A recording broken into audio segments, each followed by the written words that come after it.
win conditions. If the link doesn't work out, you got the Melissa. If somehow the Melissa doesn't work out, you still got the link. So it's very interesting. Gonna be tough for Vamos to lose this one based on the draft. The studio likes it. We'll see if our casters like it as well, as game 2 underway between Team Vamos and Team Falcons meta. Vamos, if they win, they take the win overall. Hey, we like it just as much, man. Me and Gideon also looked at each other at the Melissa last pick, but we're talking about Ling, Eudora, and Melissa in this game 2 from Vamos. Gideon, is this very Vamos for them? Almost there. One more auto attack, but he can't actually get it. And now the Tempest of Blades comes down right onto Boyette. First blood instantaneously. Arrow 4-4 showing some mechanics. Traded flickers, but we're not going to punish that. That one, that's just ego. That's just by the way. Yeah. We both don't need this. Let's just hold on our flickers. Let's use them, right? But yeah, it's one of those things where, as you saw, the support from the whole team synergistically for Vamos is what's so important. They really have to work with their kits together to make this, where then again, you kind of just rely on Natko to do his thing in the lane, scale up on the Melissa. We don't see the Melissa often, but you know, we've all been there. Once that Melissa scales up, gets the items that she needs, like, it is very annoying to deal with her. That go away ultimate, pushing people away, especially the melee heroes that we talked about. Let's see how this fight. Deadly Magic's already out. Sipot takes the damage, but Throne of Ruin catches onto 2 in the backline. Clockwood in trouble, can't run away, no flicker dies to Sano as they start running down the individual members of Vamos one by one. Air 4-4 thinking about it. Oh, the getaway just in time to deny the angle, and Sanji has to get away. Despite everything that happened, Vamos actually now have primary position over this turtle. Vamos should be able to get this. Boyette's trying to get his purple buff. I'm not sure if he's going to get in range here. So turtle secured for Vamos. They'll win the objective, but there is some fight here from Falcons. Yeah, it's really interesting to see.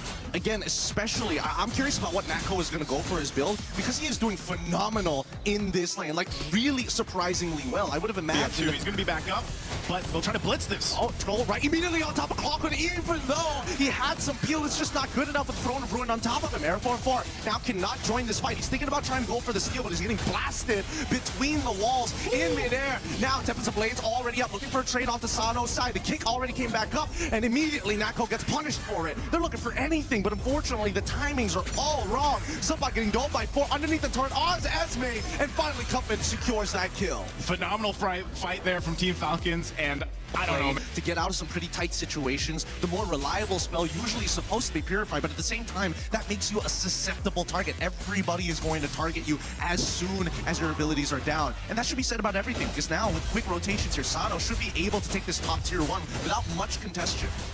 Okay, turret down, Sano's able to do that. He is a menace to deal with. He's even got the Vengeance, which kind of just helps him, you know, dealing with if he decides, like what we've seen with the Freyas most of the time, they're able to go 1v2, 1v3 in some cases, and you get a start like this for Sano, you're going to be a big obstacle in the way for Vamos to deal with when it comes to these team fights breaking out, especially when we get past this next turtle, then the Lord. So now it's Vamos' idea to, you know, how do we make this work? Troll has been doing a great job just either zoning out, like being a threat, utilizing his kit, and whether he kicks someone or not. Oh wait, Tempest of Blades, they've already thrown out some good abilities in a combo Boyette, and then into the Minoan Fury. Oh my god, it's a massacre! And now Sano looking to clean up the backline. Throne of Ruin does not connect, and Zeke, if he knows he's done for, gets the heal just in time, and now Supai there for need a 1v2. Sano and Sanji is trying to peel them up, and luckily they've got the DPS from Natko's side. Oh man, the reinforcements from every single angle. They might not be a professional team, but afterwards they should be paratroopers. They are dropping in hot. Oh man, they have the clear signal to drop in. They went through. Unfortunate, they could have capped out the kill. Last one of Sanji, but he is an Alice. That is a quick turnaround for Vamos. I mean, granted everything that happened there, they did have to expend a whole lot. We're talking about battle spells, the ultimates that they needed. They took him to the bouncy house, right? That's what the Minotaur does, man. He sends everyone into the air. You get thrown up there. That's a clear signal for Arrow 404 on the Ling to come in with that Tempest Blades and pick up some kills. So again, it's the nature of making these kits work synergistically as they now focus on Sanji here. Look at this, look at this, look at the way that they're zoning out. Like, what is Sanji supposed to do? If they play a traditional front to back, Vamos wins that every single time. So Falcons are trying to just snap their elbows, break their joints, and kind of open up the formation. Yeah, a whole lot being broken here at this point. An attempt from Boyette. Oh no. The flank, it's good. Sano's trying, but no one Fury to try and buy a little bit of time as Nako repositions. Suppot trying to peel the best of these can, but they've already lost Clockhood, and now Arrow 4-4 needs to make the difference. Wave he gets Dragon kicked. already kicked, and the Terrify as well, but luckily able to get the Blade of Tempest in time. Nako needs to be a threat. They take out Troll, and they should walk away from this, but they get Sano on the way out. Oh man, it was almost so good of a team fight there. Oh, whoa. Throwing Ruin into 2. Can he actually get enough to kill him off? 1 HP, and Sanji gets Natko. What happened with that fight, man? We went back and forth. I thought Vamos was going to go ahead and disengage after that. They ended up going for it again, so Falcons Mena ends up capitalizing a couple kills. That's better for them than it would have been, but still, what a bloodbath it's been. Lord's coming up in 10. Both teams showcasing they just want to fight it out. This Throne of Ruin initiation able to go ahead and take out Natko. Delaying them a little bit more was crucial here for Falcons Mena. Man, that was definitely a never back down, never what moment. Both sides just refusing to let the kill score get anywhere past them. 1.4K, no big deal. But if they get one more kill than us, nah, we're gonna throw everything and see whether it sticks. Wait, Troll actually spots him up. Can they actually intercept this? I don't think so. Yeah, I don't think they're going to be able to. I think they just have that vision on him again. Trying to keep tabs on Air 4. Mind you, he has not died. Look at this. Oh man, it's gonna be Bruiser, Harley, and finally some damage, and that's the third item of the Divine Glaive. Let's see how they play this out, because Air 4-4 is definitely going to be able to get that Lord first. Considering the positions of Falcons, like, they've got a widespread net, but they also understand the main damage dealers just don't have enough stats to finish the job. I just can't picture that brute force breastplate under that wizard robe, man. He's like, I can't be getting all these hits. How much you want to bet it's underneath the hat? Probably is, for some odd reason, right? So Lord secured, it's going to be marching its way with Vamos here in just a bit. But that's something that Falcons Mena can go ahead and defend against. They have to be able to go ahead and clear this out.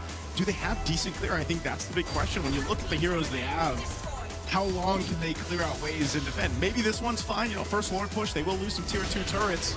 But ultimately, defending in the base, is this a composition to actually capitalize on that? Really, it isn't. I think the only one who has decent wave clear in the later stages has to be Sano. But that's a big risk. He's melee, right? So if he goes up to touch that wave, Vamos is looking to capitalize on that wave. Wow, how did Troll get there? Why is Troll sitting in the mid lane here? He's got a bit of a flank. He's trying to make it happen. Conceal. He finds it. Nakto's head. Throw the rune onto 4 straight into the descent of Valkyries. And now the backline's getting attacked. Arrow 4-4 looking to try and get something underneath the Vamos banner. 10-10. And now it might be 11-10. Here's Boyette finds Suppot. Hey, Troll does it again, man. Troll goes off on an angle you wouldn't see. Oh my With goodness. the conceal as well. Finding Natko again. You know, there is no go away from me if it's Troll's Cho. Dude, Troll, he is a sniper here. He is just finding crazy angles. And for now, I would say that these two teams, the power of friendship is strong in both. Yeah, right now too. Lord was basically dealt with. It did get the shield, you know. But ultimately, Vamos on the first Lord wasn't really able to get too much off of it. Much better for Team Falcons Mena that they were able to go ahead and stop that push from happening. They do maintain the tier 2 mid turret for now, but off of that, again, leading into this next objective is where they want to go ahead and focus on. A Winter Crown is picked up. Sanji has been doing a phenomenal job on the Alice, man. He's been able to set up Control again on the hunt. Oh man, they find an insta-kill, and Natko just disappears into dust. His Clockwood is the only damage dealer next to the Blade of Tempest, which you haven't seen me use yet. Arrow 4-4, he was too busy clearing those waves, and it's forcing Falcons to make a choice. There's no wave to deal with right now, and they might lose an inhibitor on bot side for nothing. All for this purple buff. Okay, choke out what you can. Continue to find Natko. Vamos has to do something about this. They can't just let Troll continue on coming off from that backside and just kicking Natko. When you lose your gold laner like that, your damage is really expended. Yes, you still have a Ling. Yeah, you still have the Eudora for that magical damage there. But man, losing the Melissa, especially if you're supposed to be popping out all of that damage in these team fights, it's a big problem to deal with. And Troll's been just everywhere. When you don't even expect him, he's just giving information like this to the rest of the team. Yeah, they got to bring those phones closer to their eyes, unfortunately. It's really tough to see the conceal, especially when you're so close to a wall. It just looks like a just a moving shadow. Air 4-4 losing 50% of his HP. Not great. He needs to heal back up by auto attacking. They want to blitz. Oh, here comes Stone Ruin. They want Blade Tempest already comes up. They call there with the flicker. Air 4 does find at least the Lord, but Nako, he's able to start kiting them out. This was the problem. And Noah Fury catches onto one, but the backline of Sano needs to get at least one, but it's too late. Clawcoin, really good peel. No flickers being used by Zkeep or Clawcoin as the rest of the team now takes advantage of Falcons. Yeah, again, I don't know if Falcons Mena just kind of got scrambled around. Falcons can't walk up, and you can poke them out early. Conceal out, okay, Deadly Magic too, but Zkeep, he's already in that front lines. He's paying attention. Okay, Cuffin's got them Noah Fury. Are they going to go for this mid turret? You know what, Fury coming out. Oh no, but the back line getting attacked already. As Zkeep is already dead. Throne Ruin is great, but the Blade of Tempest might just be a little bit better. Boyette down to the ground, and they're looking for one more in Alice 2 for the triple. Oh, it's only Troll alive because they're trying to clear out the waves. He kicks Arrow 404. Uh-oh. There's nothing he can do off that. Truly nothing, and that's the danger of Ling in these assassin matchups. Ling is so good at one-shotting, and you can be the most mobile hero in the world, but if you don't got those iframes, it's a dangerous game of ball. Very tough first match there for Falcons Mena. Off of it, Vamos, they knew the game plan. They got stalled out a little bit. But it was just one of those cases again where this composition, man, worked out in their favor. You're talking about a 10-0-4. This is probably, in the past couple of weeks that we've seen the Ling come through, this is the most deadly Ling we've seen. Oh yeah, no, this is...